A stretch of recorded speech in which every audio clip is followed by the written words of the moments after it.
Jadi tunangannya Luna tadi tuh langsung tewas ditembak sama si Grady, padahal baru buka pintu gitu. Gila nggak? Dibunuh sama calon mertuanya sendiri. Hey everything, thank you udah klik video ini dan selamat datang di Misus Things. Apa kabar dunia? Sudah lama gak ngomong sudah, gila.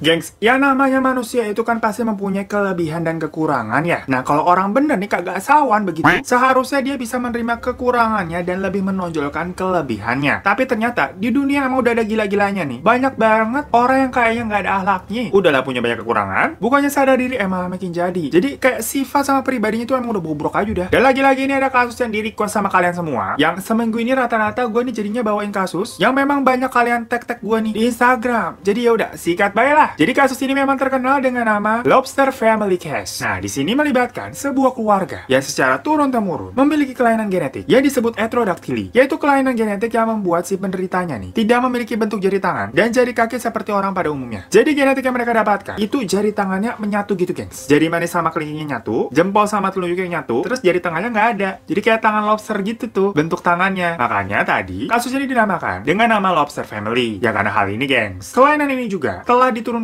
turun-temurun dari silsilah keluarganya udah dari 130 tahun lamanya, gengs. Jadi memang kayaknya kelainan genetiknya tuh semacam bisa dibilang kayak warisan. Pokoknya sampai tahun 1937 keturunan baru mereka yang memiliki genetik yang sama itu dilahirkan dan diberi nama Grady. Saat Grady lahir, dia mengidap heterodaktili ini di kedua tangannya dan juga di kedua kakinya. Otomatis dia ini tidak bisa berjalan dengan normal dan harus menggunakan kursi roda. Grady sendiri sebenarnya memiliki dua saudara perempuan, gengs. Yang kakak perempuannya itu terlahir normal, tapi yang satunya lagi perempuan juga memang itu memiliki kaki yang berbentuk lobster juga. Nah, di masa kecilnya, Grady dan keluarganya tinggalnya itu di Pennsylvania. Namun, karena memiliki kelainan genetik tadi, Grady jadinya sering dibully. Sebenarnya ini kisah awalnya memilukan ya, bikin iba gitu kalau dilihat dari backgroundnya. Tapi nanti nih, di akhir kisahnya, yang jadinya iba tuh malah kok emosi kita bawaannya. Jadi ikutin terus sampai habis. Nah, ayah Grady itu kan juga memiliki kelainan genetik ya. Jadinya dia juga sulit untuk mendapatkan pekerjaan. Karena istilahnya memang cukup sulit untuk bekerja dengan keadaan tangan dan kaki seperti itu di tempat-tempat umum. Sampai akhirnya sang ayah ini memutuskan untuk membawa keluarganya untuk ikut ke dalam sebuah acara sirkus gitu bernama Freak Show. Jadi itu memang semacam sirkus atau karnaval yang isinya orang-orang dengan kelainan genetik. Kalau kalian pernah nonton The Greatest Showman, itu kan banyak tuh di situ isinya orang-orang unik tuh. Yang cewek bulunya lebat lah, sampai kayak serigala. Terus ada orang yang tinggi banget lah, kurus banget. Pokoknya fisiknya itu memang berbeda dengan orang kebanyakan. Dan di tempat sirkus Freak Show ini, keluarga Grady otomatis harus ikut berpindah-pindah dari satu tempat ke tempat lain karena sistem mereka itu tour. Yang mana kalau sirkus emang begitu ya, roadshow gitu mereka keliling-keliling. Tapi ya walaupun namanya tour juga nggak terus-terusan. Ada waktunya nih akhirnya Freak Show menetap di wilayah Florida sampai membuat perjalanan rencana turnya lagi. By the way, di sana keluarga Grady itu bukanlah satu-satunya keluarga dengan kelainan genetik ya, gengs. Kayak yang tadi gue udah bilang, ini tuh jatuhnya kayak di film The Greatest Showman. Jadi ada pemain atau guest star lainnya yang memiliki kelainan genetik juga. Banyak pada ngumpulnya di situ. Tapi memang dengan bentuk dan karakter yang berbeda-beda. Nah, karena banyak orang yang kelainan genetik di tempat ini, jadinya tempatnya memang terlihat unik sekali. Pertama, mereka ini membuat fasilitas yang sesuai dengan kebutuhan mereka masing-masing nih. Jadi kayak ada meja yang sengaja dibuat kecil banget, pendek gitu, mengikuti ukuran tubuh orang yang ada di situ. Atau ada tempat tidur yang panjang banget karena emang ada orang yang kakinya panjang di situ. Pokoknya barang-barangnya extraordinary semua lah. Udah gitu, karena profesi mereka jatuhnya kayak artis karnaval ya. Jadi pelihara mereka juga extraordinary semua. Kalau kalian-kalian nih biasanya meliharanya apa? Kucing, anjing, hamster, atau ayam yang minta dibeliin apartemen. Nah, kalau mereka beda, peliharanya tuh gajah, jerapah, ular, sampai macan juga ada di halamannya. Tapi ini statusnya legal ya. Jadi memang ada ketentuannya lah kalau untuk buat sirkus. Walau sampai sekarang memang ada pro dan kontra yang mengkait-kaitkan itu semacam kayak eksploitasi hewan. Nah lanjut, dengan mengikuti tim Freak Show ini, ayah Grady itu otomatis bisa jadi kepala keluarga yang menafkahi keluarga sendiri dong dengan pekerjaannya sebagai bintang sirkus. Setelah merasakan bekerja di sana dan memang merasa nyaman, akhirnya sang ayah ini mengajak anaknya si Grady untuk ikut tampil bersamanya. Sejak si Grady-nya masih umur 7 tahun. Jadi kayak Rafathar gitu yang disuruh ikut syuting sama Raffi Ahmad, dipaksa sampai jadi Rans Family tuh. Lah sama ini juga. Abis itu terbentuklah Lobster Family. Nah, setelah mereka tampil di acara Freak Show, hidup Grady berubah 180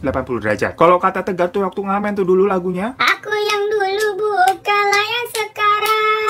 Dulu ditendang, sekarang ku disayang isi pak. Nah soalnya, Grady kan emang dulunya tuh dibully tadi, tapi semenjak join sama Freak Show, dia jadi banyak penggemar lah istilahnya. Gimana pun juga karena dia jatuhnya performer, atau penghibur, atau artis show lah. Nah jadi poin yang bisa dipetik di sini, di tahap cerita ini ya, keluarga Grady ini sebenarnya berhasil menjadikan kekurangan mereka menjadi kelebihan dan keuntungan. Ini keren sih. Dan dari Freak Show, Grady juga akhirnya bisa bergaul dengan orang-orang di sana dan belajar berbagai hal. Misalnya juga latihan fisik dan belajar menembak untuk dijadikan bahan pertunjukan. Untuk konten lah sekarang bahasanya. Pokoknya karena latihan fisik yang memang disiplin itu, tubuh Grady ini menjadi kuat kayak Joe Taslim. Dan karena pertunjukan di Freak Show ini laris manis Tanjung Kimpul, secara otomatis Grady jadi juga cuan dan memiliki banyak uang. Sampai suatu hari si Grady ini bertemu dengan seseorang bernama Mary. Nah saat Grady ini bertemu Mary, usia Mary ini masih 17 tahun gengs. Ya beda setahun doang sama gua. Yang jelas Mary itu lagi puber-pubernya banget. Sampai akhirnya Mary ini juga bekerja di Freak Show, tapi menjadi kayak staff bagian tingkat itulah. Karena Mary ini normal sebenarnya gengs. Maksudnya dia tidak mempunyai kelainan genetik, jadi emang gak bisa jadi performer. Ya tapi saat itu Mary ini bisa dibilang masih labil banget, masih 17 tahun. Dan ternyata dia memang lagi ada masalah keluarga dan kabur dari rumah. Jadinya ikutan dia tuh, ikut Freak Show jadi staff. Sampai harus pindah-pindah tempat kan, buat pelarian ceritanya. Nah, yang namanya ketemu terus di tempat kerja, yaitu bahaya lah. Jadilah mereka cinlok. Ini nih yang sering ditakut-takutin sama para pasangan nih, yang selalu curigaan mulu, misalkan pasangan lu sama rekan kantor kita begitu. Soalnya emang banyak banget cerita kan, orang-orang nih jadi cinlok perkara ketemu mulu di kantor tiap hari. Ya soalnya kadang intensitas orang bertemu di kantor tuh itu bisa lebih lama seharian daripada ketemu pasangannya di rumah. Ya kita jadi kenapa ngosip ya, ngomongin masalah om mama om papa begini. Ya udah pokoknya mereka akhirnya berdua pacaran emang. Terus si Grady ini kayak semacam mau nggak mau tetap harus datang minta restu ke orang tuanya Mary karena emang udah serius mau nikahin dia. Ya tapi ternyata hasilnya mapala, mama papa larang kayak lagunya Judika tuh. Alasannya ketebak karena kondisi Grady memang memiliki kelainan. Tapi karena si Mary udah bucin banget, jadi bodo amat lah mapala, kabur bayar aja, kawin lari mereka jadinya. Dan setelah menikah, mereka dikaruniai 2 orang anak. Satu anak mereka terlahir normal dan satunya lagi itu terlahir dengan tangan seperti lobster seperti bapaknya si Grady. Jadi ini kayaknya genetiknya kuat banget ya gengs. Sampai pada akhirnya sejarah pun terulang lagi, di mana Grady melanjutkan pekerjaannya di Freak Show dan ngajak anaknya buat kerja di sana juga. Ya sama tuh berarti kayak bapaknya Grady dulu ngajak dia sewaktu kecil buat kerja. Tapi di Freak Show itu pasti keadaannya sudah berubah ya, gak sama lagi kayak dulu. Dimana antusiasme penonton untuk menonton pertunjukan Freak Show itu sudah menurun karena lama-lama penontonnya kayak bosen, gak ada sesuatu yang baru atau gak ada orang-orang baru dari pertunjukan itulah. Sama kayak perasaan dia ke kamu, bosen. Canda ya bun, masih pengen gambar gue ya?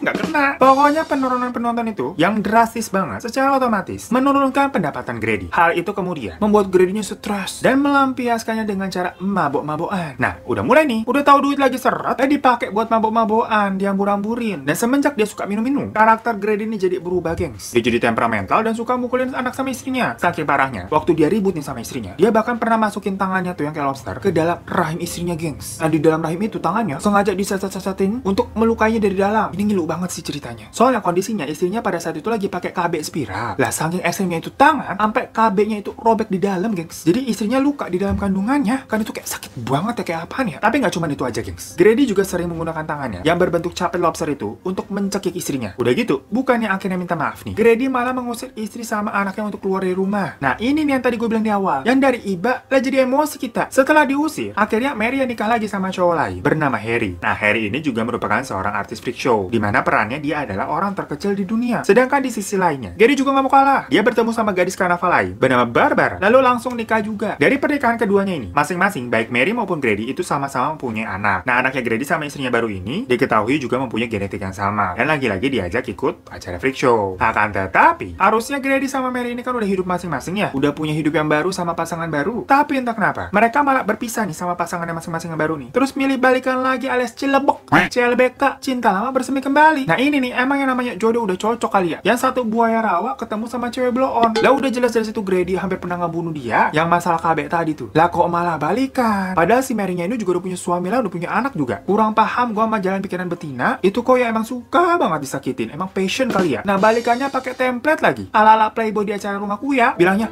aku janji bakalan berubah. Aku janji gak bakal gitu lagi ke kamu. Wahai manusia yang budiman, saudara-saudaraku yang kucintai, janganlah engkau percaya kata-kata ular garaga seperti itu. Ya udah, setelah Mary dan Gary akhirnya rujuk tuh, bener aja bencana muncul. Mereka kan jadinya total punya 3 anak tuh dari masing-masing pernikahan mereka. Pokoknya salah satu anak mereka ada tuh yang namanya Donna. Nah Donna ini ceritanya mau kawin sama tunangannya, tapi nggak disetujuin sama si Grady tuh bapaknya. Tapi Donna di sini tuh kayak sikapnya bodoh amat, nggak direstuin. Dia ini tetap berencana untuk melangsungkan pernikahannya. Jadi ini tuh kayak ketulah. Dulu si Grady sama Mary itu kan juga nggak disetujuin sampai kabur tuh, kawin lari. Ini kejadiannya sama nih, mau begitu juga. Berarti ini keluarga keluarga selain genetik yang diturunin, sifat atau kejadiannya juga turun-temurun ya gengs. Berputar kayak gitu. Karma apa gimana tuh namanya? Nah, satu hari sebelum pernikahannya Donald, tragedi pun terjadi. Grady sengaja dimanggil besannya untuk datang ke rumah. Nah, setelah besan itu datang, dibukain pintu kan tuh.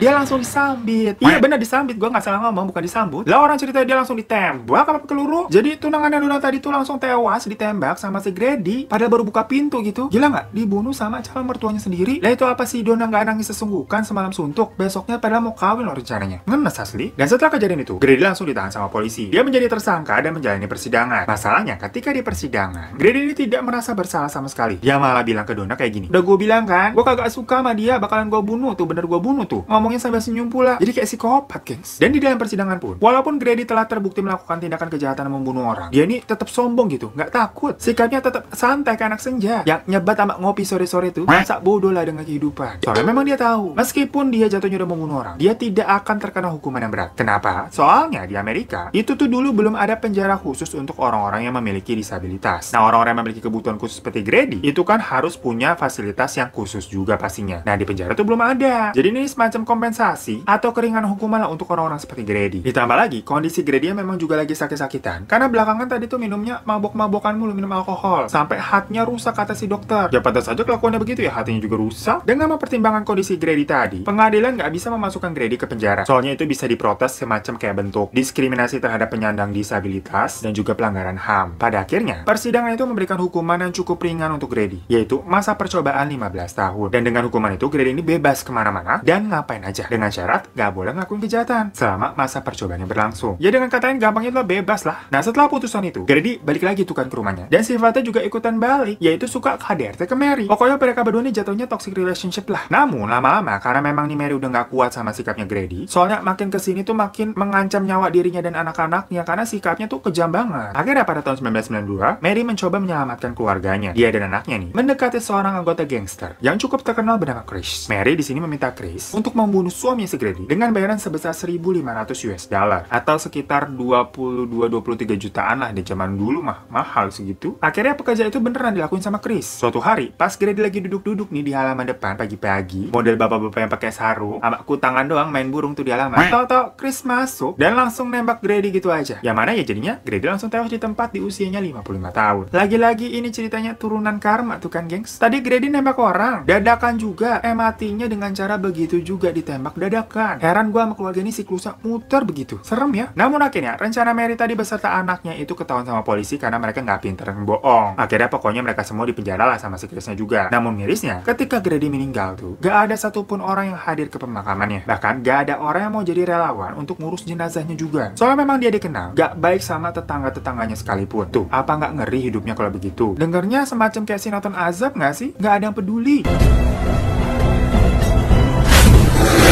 So itu tadi cerita tentang seseorang yang mempunyai kelainan genetika yang di awal sih kita kasihan ya, iba gitu denger ceritanya. Tapi kok lama-lama sifatnya nggak minta dikasihanin, malah bikin emosi. Toh akhirnya beneran dapat karma kan sama perbuatannya yang kayak langsung muter gitu aja di keluarganya. Serem ya gengs kita kalau udah ngomongin karma. Ya pokoknya thank you semua yang udah nonton. Jangan lupa untuk klik subscribe di bawah buat kalian yang belum. Kalau udah subscribe, terima kasih banyak. Kalau support channel ini juga boleh minta like-nya dan follow Instagram gue dan sosial media lainnya. Sampai jumpa ketemu lagi di Mr. Sting selanjutnya. Dadah.